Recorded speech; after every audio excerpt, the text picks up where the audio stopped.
Assalamualaikum warahmatullahi wabarakatuh. Halo kawan-kawan, kembali lagi di Asia Channel. Kali ini bersama Muhammad Abdul Ghani dan rekan saya Ahmad Ramadana. Seperti biasa, bagi kalian yang suka dengan channel ini, silahkan klik tombol like, komen, dan share ke teman-teman kalian. Dan jangan lupa klik subscribe dan tombol loncengnya agar kalian tidak ketinggalan video-video selanjutnya. Oke, tanpa berlama-lama langsung kita mulai kisah berikut ini.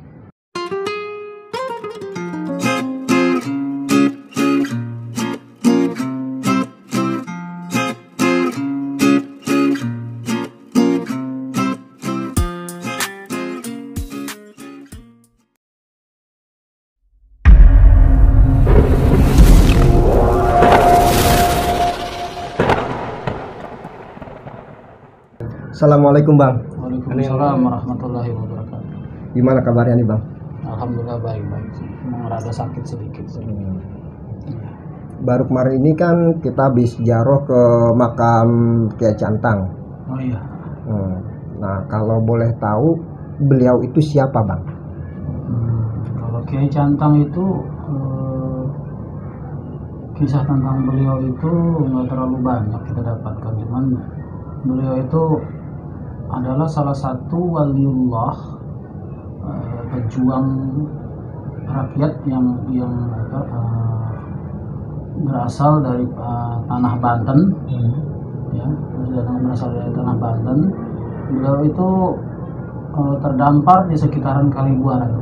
Jadi Kalibuaran Cakung itu, ya, Kalibuaran Cakung itu sebenarnya kalau kita mau menelusuri, banyak di sekitaran Kalibuaran Cakung itu makam-makam pejuang-pejuang dan wali-wali Allah itu, ya, terutama salah satunya ada Nyai Hayati, terus ada Pangeran Sanghyang, ada Pangeran Jayakarta juga di situ.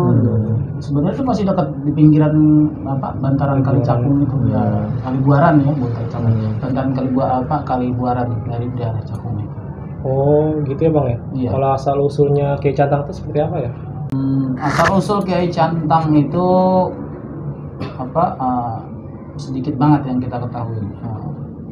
Jadi silsilah beliau ini masih buram, cuman menurut dari keterangan dari warga setempat, beliau itu berasal dari Sultan Hasanuddin Banten. Mana Sultan Hasanuddin Banten tadi kan masih keturunan Syekh Sunan Gunung Jati. Jadi masih keturunan dari Prabu Siliwangi. Berarti banyak ya Bang keturunan Sultan Hasanuddin ini yang istilahnya menjabarkan Islam di Jakarta ini ya. Iya. Pejuang-pejuang istilahnya pejuang Islam dan ulama-ulama dari Banten itu banyak yang ke Jakarta ya Bang ya. Betul, banyak sekali, banyak banget. Soalnya kan ya namanya masih wilayah Jawa Barat ya. Jadi kekuasaan dari zaman dulunya masih kekuasaan Prabu Siliwangi. Jadi otomatis para pejuang ini masih ada di daerah sekitaran Jawa Barat ya. Nah kalau Nyai Hayati itu seperti apa ya Bang? Yang seperti abang yang sebutin itu yang sebelumnya. Hayati itu adalah kakak kandung dari Syekh Hasanuddin bin Syekh Yusuf dari Kerajaan Cempa atau biasa kita kenal dengan nama Syekh Kuro Karawang. Nyai Hayati datang ke Pulau Jawa ikut bersama suaminya yang bernama Rakian Jaya Laksana atau Laksamana Sampolokoi Kian pada tahun 1411 Masehi di Pulau Bata atau Pulau Kelapa Karawang dalam rangka menyusul adik iparnya yaitu Syekh Kuro Karawang. Kalau beliau itu siapa Bang? Siapa? Yang tadi abang sebut? Laksamana Rakian Jaya itu. Ya betul. Laksamana Rakian Jaya itu adalah salah satu pengikut Laksamana Besar Sampokong atau biasa kita kenal dengan sebutan Laksamana Cheng Ho yang terdampar di daerah Kerajaan Cempa atau sekarang disebut dengan negara Kamboja, yang kemudian menikah dengan Nyai Hayati bin Syekh Yusuf Asmat Khan. Oh iya Bang, tadi perasaan abang tuh nyebutin nama aslinya itu siapa ya? Nama yang mana? Yang itu Rakian Jaya Rakian itu. Jaya, Iya, kenapa disebut Rakian Jaya? Sampolokoi. Iya, Sapo. Kenapa jadi itu? Sampolokoi Kian. Kenapa bisa jadi nama Rakyat Jaya itu? Itu adalah nama yang disebut oleh pribumi gitu. Karena beliau setelah berada di tanah Jawa, beliau diangkat oleh Prabu Siliwangi atau Raden Pamanarasa menjadi Jagabaya dan ditempatkan di wilayah Muara Sunda. Kalau sekarang kita kenal dengan nama Marunda. Jadi Marunda itu Muara Sunda. Dengan membawa 3.000 pasukan. Laksamana Sampuloko Kian menempati daerah Pulau Aren sebagai markasnya. Kemudian nama Pulau Aren berubah menjadi Kampung Cakung. Oh, jadi Cakung dulunya namanya Pulau Aren, Bang? Iya, betul, Pulau Aren. Kenapa sekarang dinamain Cakung gitu? Cakung itu jadi Laksamana Sampuloko Kian itu mendirikan sebuah perguruan kungfu gitu di sana. Ya, perguruan kungfu itu bernama Cakung. Jadi Cakung itu dipisah. Cak itu daya, kung itu upaya. Oh, jadi Cakung itu arti itu daya upaya ya? Iya, betul. Kalau posisi letak makamnya itu di mana ya? Posisinya letak makam beliau itu ada di sekitaran bantaran Kali Buaran itu, ya. Cuman emang rada ke dalam. Kalau misalkan kita arah dari Pulau Gadung itu rada ke dalam masuknya. Jadi di tempat pemakaman yang bukan untuk umum ya. Jadi hanya dari orang-orang kampung sana doang yang boleh bermakam di sana. Ya, rada ke dalam dan kita masuk di gerbang itu ya mungkin sekitar 200 meteran lah ya, sekitar 200 meteran. Posisinya tidak berada di tengah makam tapi rada ke pinggir sedikit dari makam. Oh, yang itu posisi makamnya Kiai Cantang ya? Iya. Kalau posisi makamnya Nyi Hayati itu? Kalau Nyi Hayati itu posisi makamnya di dekat pintu jalan tol Cakung itu. Ya, emang rada ini ya, agak masuk jalannya agak masuk ke dalam. Cuman itu tapi dari jalan tol itu mungkin sekitar 500 meteran lah. 500 meteran ada nanti rumah kecil gitu. Nah, itu di situ makam beliau. Dia ada namanya kok di depannya itu, ada namanya. Ada kuncinya juga, penjaganya gitu. Kalau alamat jelasnya di mana, Bang? Maksudnya gini, Bang, biar teman-teman yang nonton siapa tahu ada yang berminat berziarah ke makam beliau gitu, Bang. Iya. Alamatnya di Jalan Infeksi Kali Buaran Cakung, Jakarta Timur. Nah, sedangkan Nyai Hayati lokasinya ada di Jalan Akses Tol Cakung Barat atau dekat Masjid At-Tawab Cakung. Kalau mau lebih jelas lagi di Google Map aja, ketik aja di Jalan Akses Tol Cakung Barat. Insya Allah pasti akan kelihatan di situ kok. Berarti dekat rusun Pasar Cakung itu ya, Bang? Betul. Dekat rusun Pasar Cakung itu. Cuman memang posisinya kalau Nyai Hayati itu dari rusun Cakung mungkin sebelah kanan ya posisinya. Sebelah kanan dari rusun. Iya. Nah, ada lagi yang mau ditanyakan? Ini, Bang, saya mau nanya nih. Iya. Kan tadi kita berkisah tentang makam keramat gitu kan. Nah, yang saya mau tanya, apa sama keramat, mujizat, keramat, maunah sama istidrak gitu, Bang? Itu perbedaannya apa, Bang? Jadi yang setahu itu ada beberapa. Yang pertama ada maunah tingkatannya, terus keramat, ada irhas, ada mukjizat, dan terakhir ada istidrak.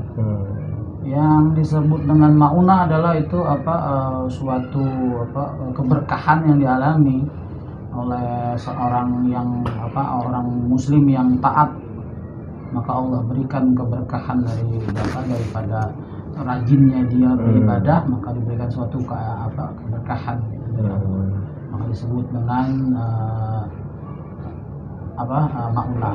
Yang kedua keramat itu Allah berikan kepada para kekasih Allah, ya para kekasih Allah yang para wali-wali Allah diberikan kepada orang-orang soleh yang hidupnya istiqomah di jalan Allah, diberikan kelebihan-kelebihan oleh Allah. Ya, tapi fungsi gunanya untuk apa? Untuk membantu dia untuk syiar agama. Terus ada lagi nama irhas. Irhas itu Allah berikan kepada orang ya, Allah berikan irhas itu kepada calon orang yang menjadi calon-calon daripada nabi dan rasul. Allah berikan itu kepada orang-orang khusus, yaitu orang-orang calon nabi dan rasul, itu disebut irhas. Ya. Terus ada lagi yang disebut mukjizat. Nah, kalau mukjizat itu Allah berikan kepada para rasul dan nabi.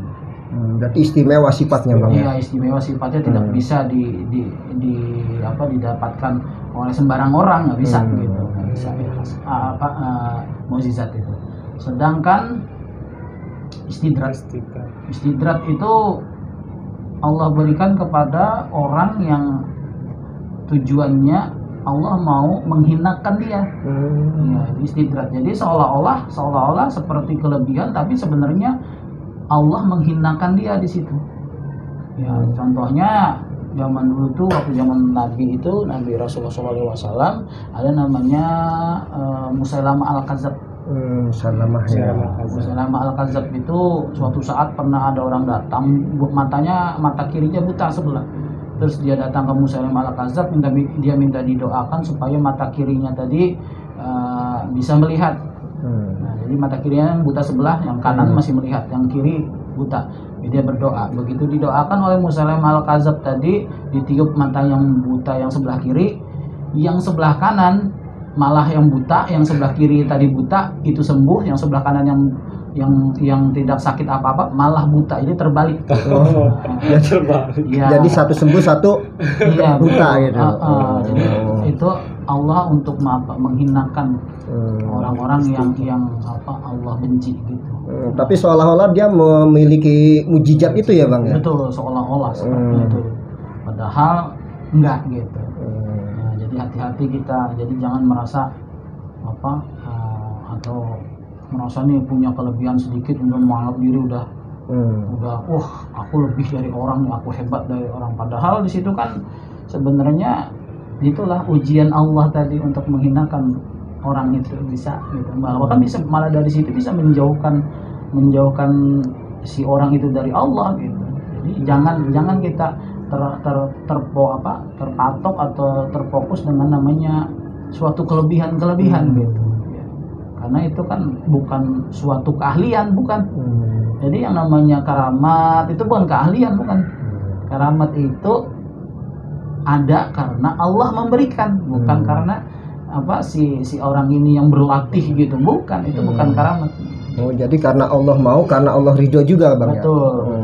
Karena Allah mau, Allah pingin, Allah ridho gitu kan. Jadi Allah jadikan dia tadi keramat tadi buat si orang soleh tadi, supaya supaya membantu dia suatu saat kalau pas lagi syiar agama itu gitu. Jadi diberikanlah kemampuan seperti itu sama Allah. Jadi para pejuang yang datang ke Indonesia ini, para wali-wali ini pasti diberi keramat-keramat oleh Allah ya Bang ya? Ya pasti. Tapi bukan pejuang yang datang ke Indonesia, bukan. Jadi pejuang-pejuang Islam gitu ya? Iya, betul, pejuang-pejuang Islam itu. Ya, maka kan kayak Pangeran Diponegoro waktu dia diberondong dengan peluru itu tidak ada satupun peluru yang menembus baju beliau. Bahkan luka pun tidak. Padahal nggak pakai anti peluru ya. Seperti salah satu kisah dari datu kita juga, Syekh Muhammad Arsad bin Abdullah Al-Banjari. Waktu itu beliau diuji sama Belanda di dalam air itu pasti ada ikan. Maka datu tuh nunjuk buah kelapa, sebuah kelapa. Begitu ditunjuk buah kelapa tadi, dibuka dalamnya ada ikan. Dengan sekali tunjuk itu Bang? Iya betul. Itulah karena keramat itu luar biasa. Ya, keramat Allah sudah muliakan para wali-wali orang-orang soleh ini Allah muliakan, Allah bukakan sesuatu yang keluar biasaan daripada diri mereka. Ya. Seperti itu. Ada juga contoh, misalkan guru kita Syekh Muhammad Zaini bin Abdul Ghani, Unggul Martapura itu ya, yang di Martapura Al-Banjari, beliau itu karamat yang luar biasa. Beliau apa? Setiap haul beliau itu jutaan orang yang hadir. Itu Martapura itu menjadi suatu tujuan orang-orang dari daerah manapun untuk menghadiri haul beliau, karena Allah memuliakan Abah Guru Jaini, karena Abah Guru Jaini memuliakan Rasulullah. Seperti itu. Begitu juga kayak tadi Kiai Cantang, ya kayaknya Hayati, beliau itu juga pasti diberikan keramat sama Allah. Karena apa? Karena Allah membantu membantu mereka untuk berjuang. Dengan apa diberikanlah keramat-keramat tadi kepada para ulama-ulama tadi, gitu, seperti itu. Nah, dari penjelasan aneh tadi ya, kalau memang masih rada kurang ya bolehlah teman-teman yang yang menonton channel ini untuk menambahkan di kolom komentar tadi, silahkan gitu ya. Kita kan ya, siapa tahu gitu ada penambahan dari itu ya. Nah sekarang kan ada yang mau ditanyakan lagi ya? Saya rasa udah cukup Bang ya. Makasih Bang ya, buat sama-sama. Kisah-kisahnya ya, sama-sama. Semoga bermanfaat buat teman-teman yang ada di rumah yang sedang nonton channel Asaufi channel ini gitu. Oh iya, sebentar ya, ini kan kita dari awal selalu bilangnya kisah. Nah pengertian kisah itu apa sih Bang sebenarnya Bang gitu Bang? Sebenarnya kisah itu jadi awal mulanya kisah itu Anda tuh sering bertemu nih sama guru ya dulu ya. Guru kita dulu saya Muhammad Sufyan Nur ya, Al-Banjari. Beliau itu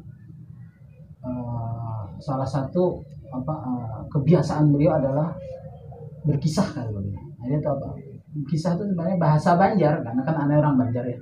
Jadi orang Banjarmasin. Jadi berkisah itu kayak kita bercerita. Pada intisari berkisah itu ya sama dengan manakib juga. Sama kayak manakib juga. Intisari itu adalah manakib juga. Jadi manakib yang mana kita menjelaskan tadi manakib itu adalah bahasa itu kayak perjalanan hidup, biografi gitu. Jadi maka guru ini sering kalau ngomong tuh kan namanya kita orang Banjar, jadi ngomongnya ayo kita berkisahkan gitu. Maksudnya ayo kita menceritakan tentang keramat-keramat wali gitu. Jadi guru Anda tuh Syekh Muhammad Sufyan Nur bin Raden Sarawani Azimat Khan, beliau ini masalah seperti itu beliau, kelakuan yang diajarkan beliau kepada Anda. Jadi tabaruk sama Abah Guru Sufyan ya Bang? Iya seperti itu. Makanya di sini Anda selalu bilang berkisah. Seperti itu. Ya silakan. Nah teman-teman, sekian untuk kisah kali ini. Buat teman-teman supaya tidak ketinggalan video-video kami selanjutnya, silakan klik subscribe dan lonceng. Kami berdoa undur diri. Wassalamualaikum warahmatullahi wabarakatuh.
akhir doa